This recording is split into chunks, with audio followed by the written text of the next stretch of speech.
KY Hydro here, showing you the inside of the vertical cell here. Some of you have purchased some of these and were curious what's going on inside, so I'd rather you not tear them apart, because then you got to put them back together and it's not a whole lot of fun, and there's no sense in doing that since I'll just show you. 9 plates, outer 2 are charged, negative, the center one is positive. So here's your negative and your positive. This is actually the sight tube that goes on top. Since I don't have a top, I just kind of got to stick it in here so it doesn't fall over and leak like this. So I'm going to show you what happens when you hit juice to this thing.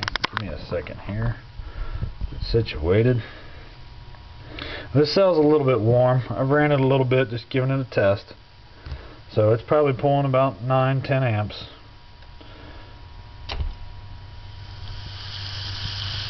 There we are.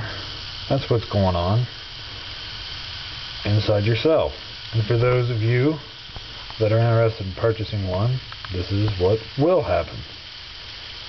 They roll pretty good. For those of you that are interested in purchasing one, this is actually what the booster will look like when you get it, along with lots of other parts, relay, switches, wire, tubing, all the parts you need, except for the sodium hydroxide used for electrolyte, mainly because I cannot ship it, and it's cheaper for you to get it on your own, and that's the whole point of all this, save you fuel, and why charge you more for everything. Also the mounting hardware. Each vehicle is a little different on how these mount in there, so if you have a nice big flat spot, this thing's pretty easy to mount down. You get all kinds of things at the hardware store. Sometimes you got to mount it up against something, pin it against there, so you'll have to get some kind of ring, or I've even had guys put zip ties around them here and zip tie it in. Whatever's comfortable for you. But on the back over here,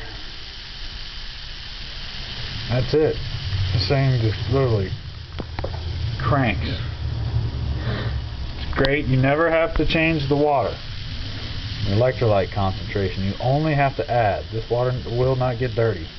I've made sure of that. I got better stainless in there, and the bolts do not conduct inside the water. Got them covered up. So just add water to it. It depends on how much you drive, on how often you got to fill it. I've drove for about 5 days and it's dropped, I'd say not even an inch, 3/4 of an inch I think it was. I looked at it today. So they do pretty good. You don't have to fill them as often as a lot of others, and they don't get too hot. I mean, they get warm, but there you go. Thanks. Enjoy. Have a great day.